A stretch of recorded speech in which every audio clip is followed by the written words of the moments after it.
Now at 6, authorities arrest a second escaped inmate from the Ottawa County Jail. We'll have details. Plus, why the University of Oklahoma's health system is no longer allowed to provide gender-affirming care to minors. And we take a look at this weekend's matchup between the Missouri Southern Lions and the Lincoln Blue Tigers. The 4 states' most watched news starts now. Authorities in Ottawa County have arrested a second escaped inmate from the Ottawa County Jail yesterday. 2 are still on the run. This is your KOAM News at 6. I'm Jalen Banks. The Ottawa County Sheriff says the inmates escaped through a door that had been left open for the contractors working on one of the pod's rec yards. Officials say once the inmates got to the jail's north doors, they pushed the jailers out of the way and ran out the door. A detective captured one inmate, Rusty Reese, shortly after. Then this morning, officers recaptured a second inmate, Buck Martindale. They found him in a house by Devil's Promenade. 2 others remain at large. They are Daniel Zajac and Tyler Tavis. Authorities say both should be considered armed and dangerous. Our first response was to send out a notification that it had occurred. It had not come close to campus at that point, so we just let everyone know what was happening.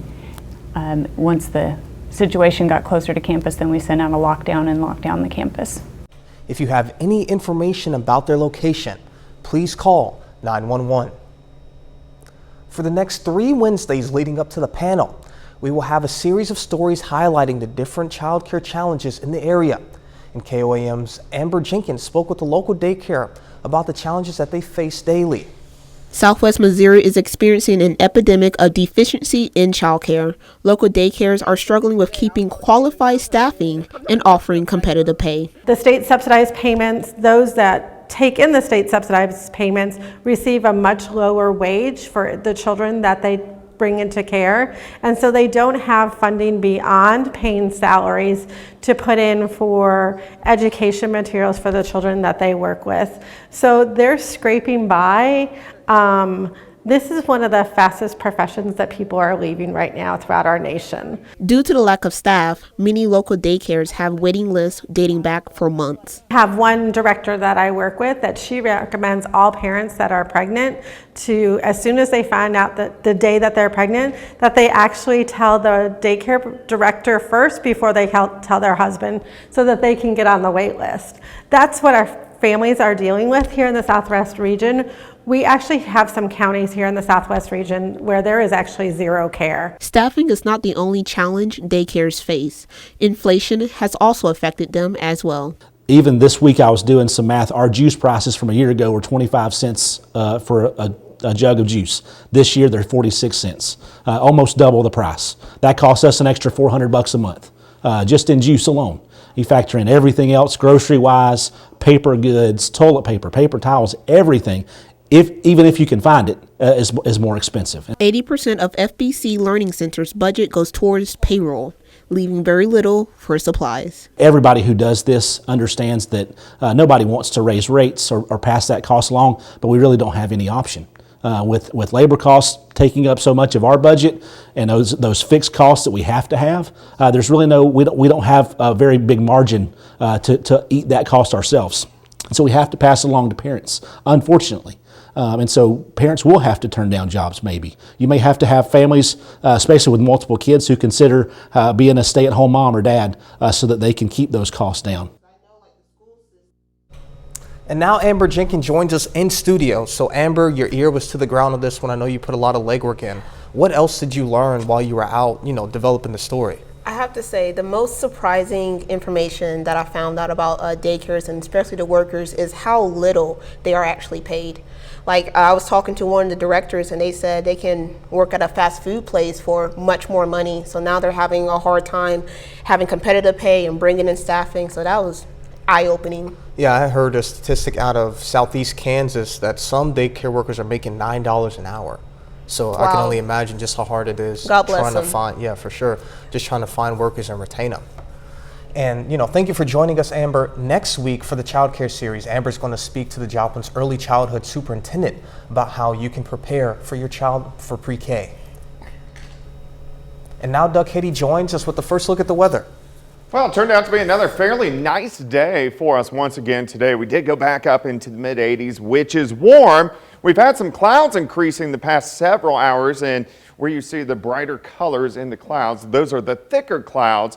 May get a random sprinkle, but if you are going to be outside for the rest of the evening, it looks fine as this week little storm system starts to pass by. We also have a front with it, cold front from about Stockton back to about Grand Lake. It's cooler behind the front.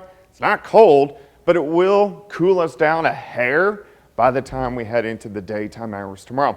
78 at 7, midnight 65, 55 at 6 a.m., 55 will be our overnight low. We actually have a second cold front that's going to roll in tomorrow night, so that's really going to bring in some much cooler area. Also, rain chances increasing. The new pattern set, you can get my long-range forecast on my month-long blog, KOAMnewsnow.com. We're going to look at all these things here in just a bit. The city of Caney, Kansas has been struggling with the log jam in their water source during a water emergency. Caney has been on a water emergency for almost a month now. They have been struggling to receive water from their main source, Little Caney River, due to a log jam. The city has successfully removed the logs with assistance from the Montgomery County Public Works. Because of natural erosion, the city has to be on the lookout for future jams. It's a huge log jam that had been there for 40 years that the city had been talking about, so the city elders had talked about removing that and kind of kept putting it off. Well, it got to the size that the water couldn't get through it any longer. It was the most massive log jam I ever seen. I mean, it was, when I walked to the bank, I looked at him, I said, no. He said, now come on, come on. I mean, it's just massive. The University of Oklahoma's health system is no longer allowed to provide gender-affirming care to minors. Governor Kevin Stitt signed a bill Tuesday that allocates more than $39 million of federal COVID relief money to the system's Children's Mental Health Center. However, the bill also stipulates that in order to get that money, the OU Health must stop providing gender-affirming care. That includes surgeries and hormone therapy.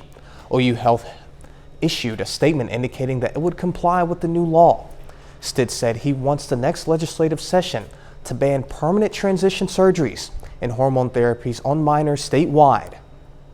Coming up, the latest on discussions towards a teacher pay increase in Arkansas. And later we'll hear from Coach John Roderick on the Webb City's upcoming matchup against the Carthage Tigers. There's frustration in Arkansas. Lawmakers have not moved to raise teacher pay after bringing up the idea during a special session back in August. The issue came up again this week. Noah Tucker reports on if the state is any closer to increasing teacher salaries. Right now, the state minimum for teachers in Arkansas is just under $35,000 a year. The funding stream is critically important. How will we be sustainable in a long haul, in a progressive fashion, to ensure that our education in the state of Arkansas doesn't drop? Advocacy groups across the state are hoping a $1.6 billion state surplus can be used as that funding stream. We're hoping that legislators will talk to administrators at school districts and talk about what are the needs, which are varied across the state of Arkansas. Harrison School Superintendent Stuart Pratt says the district just has a few positions not filled this year, thanks to the highest starting salary in Boone County. We're very blessed. But he feels the Joint Committee in Little Rock is being slowed by the vast differences of districts across the state. That's what makes this so challenging, is that some large districts can afford things and other districts can't. How do you equally provide support across the state from the legislative side of things? While a deadline approaches, some districts like Little Rock and Russellville have taken matters into their own hands, raising minimum wage to $45,000 per year. Knowing that you're valued in that manner to be compensated that way is just an amazing feeling to experience. With no decision from lawmakers to this point, it appears the committee will use the majority of its time to draw up a plan. All teachers in the state of Arkansas is looking for that commitment to say, hey, we're going to make sure that we take care of you because this is extremely important to the success of Arkansas and the success of our nation.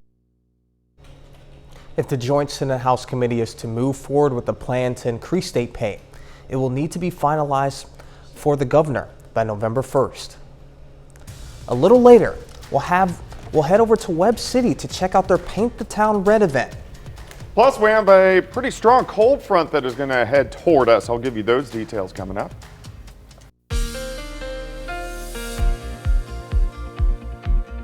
Well, it turned out to be another great day for us today. Temperatures mid-80s for afternoon highs. A lot of clouds have been streaming in over the past couple hours, which is very evident on our Lander Chevrolet Cadillac of Joplin, this tower cam, right on the southeast side of the city. So we're looking at east and west bound traffic on I-44, southeast side of the city. But looks okay.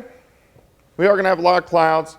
That's about it. We're not going to get much in the way of sprinkles out of these as they rotate through. Look at our temps right now. We're at 78 in Nevada, 81 Neosho, 81 at Grand Lake and Grove, 80 in Parsons. We'll slip back as we go through the evening hours. Here's our cold front that is slipping through. Now the air behind it, a hair cooler. It's not cold, but a hair cooler. Much stronger cold front up across parts of North Dakota. That's going to push in as we go through the overnight hours tomorrow night and give us much cooler temperatures by the time we head into Friday and lasting into the weekend. 81 right now, northwesterly winds behind that front at about 15. Humidity is at 31%. Through the rest of the evening hours, we're going to be slipping back through the 70s, 60s, eventually down to about 55 later on tonight. And you can see those thicker clouds where you're seeing kind of the blues and the purples. The clouds are a little bit thicker, and that's where you may get a random sprinkle or two. But besides that, these are just going to shift on through. Here's that system. You can see the spin up through parts of Iowa, and then this wave is going to hang back the next few days. It's kind of caught up, nothing to really kick it out, but it will start to give us at least some rain chances by the time we head into early next week. It's just going to hang out there for the next few days. All right, let's step through time. Clouds breaking up, lower 60s by midnight. By morning, kind of chilly, 53 Mount Vernon, 53 in Miami, 55 in Chanute. Plenty of sunshine.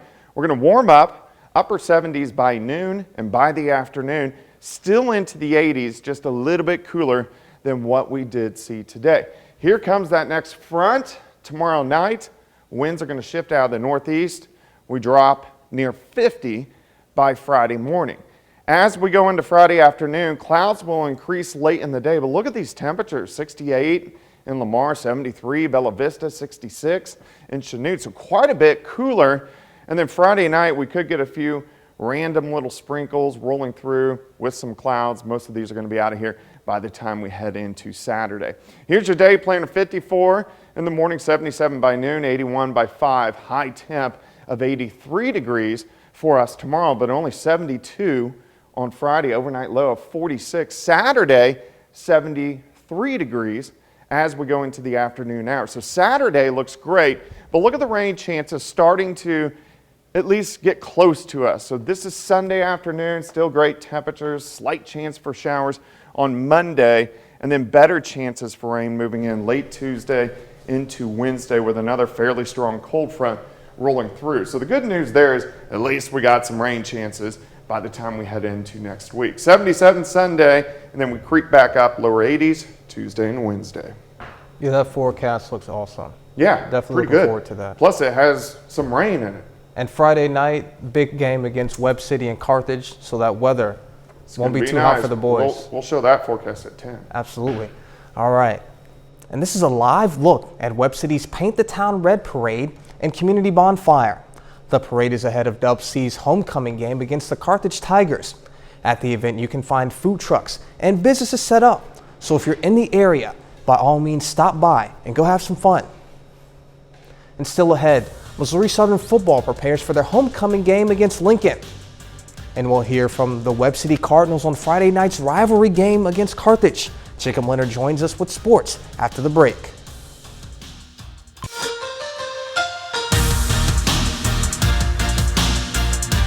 Well, this week is homecoming week for the Missouri Southern Lions. The Lions welcome in the Lincoln Blue Tigers on Saturday afternoon. And Danny Terzer is in Joplin, spoke with the Lions today as they aim to bounce back this weekend against Lincoln. Yeah, Jacob, the Missouri Southern Lions looked a bit out of character in their loss against Pitt State on Saturday. Prior to the game, Southern had been trending in the right direction and was on a 3-game winning streak. The biggest thing that was apparent was just on offense, third downs reared their ugly heads again. You know, we weren't able to maintain drives because of our inability to execute on third down. And then defensively, you know, again, we got to tackle better.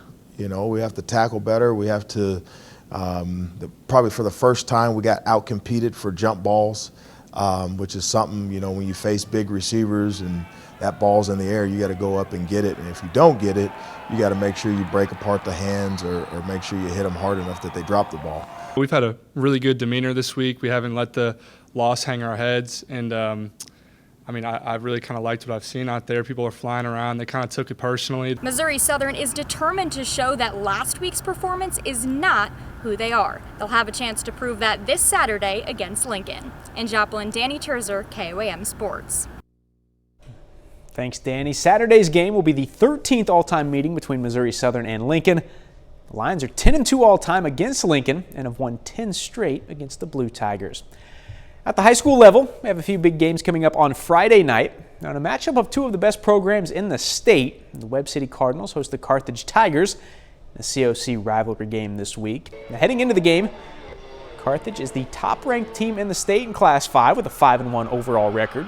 Webb City is 4-2, ranked 4th in the Class 5 state rankings. That'll be a tough test for the Cardinals' defense, facing a Carthage offense that posts 465 yards per game, led by All-State running back Luke Gall. Their physicality, their speed, you know, obviously they got, you know, one of the best players in the state of Missouri. I mean, you look at what Luke's done, you know, over his career, and it's incredible. But you know, they've always, you know, their guys are great tacklers on defense. They do such a good job up front on their schemes offensively. The quarterback is a real run threat, you know, fast kid, and you know they're throwing the ball a little bit more. But you know, it's a team we've become all too familiar with, you know, because we played so many times. But you just don't see any weakness. That's a look at sports. We're back with more news after this. We take time now to honor a local veteran. Edwin Boucher served in the U.S. Army and Navy from 1940 to 1946. His hometown, Joplin. We're proud to salute second class boatsman, mate, and National Guard Command Sergeant Major Edwin Boucher, a four-state hero. And here's a look at what's coming up on the KOAM News at 9 on Fox 14. We'll have the latest from Ottawa County, Oklahoma, where officials are searching for 2 escaped inmates. Also, the FBI releases new data on violent crime in 2021. And the numbers show what most expected. Crime is on the rise. And the U.S. and South Korea ramps up their response to North Korea's biggest weapons test since 2017. That and much more tonight on the KOAM News at 9 on Fox 14. SpaceX and NASA launched a crew of astronauts from across the world on the trip to the International Space Station today. The rocket and spacecraft lifted off from NASA's Kennedy Space Center in Florida. The 4 crew members include 2 NASA astronauts, an astronaut from Japan Aerospace Exploration Agency, and a cosmonaut from the Russian Space Agency. She's the first Russian cosmonaut to launch on an American spacecraft in nearly 20 years. And NASA's Nicole Mann is now the first Native American woman to reach orbit. She's also the first woman to serve as commander of a SpaceX flight. Pretty cool. Yeah, that's awesome. All right, Doug, what do you have for us? Well, weather looks pretty good if you are going to be outside until sunset, which is only, gosh, about 20 minutes away. 83 for us tomorrow, and then we cool down. We get some nice fall-like weather. High 72 on Friday, 73 Saturday. Rain chances increase a bit early next week. Well, thank you for watching, but we'll leave you with this. We'll leave you one last look at Webb City's Paint the Town Red. We'll see you right back here at 10 o'clock. We hope you have a good one.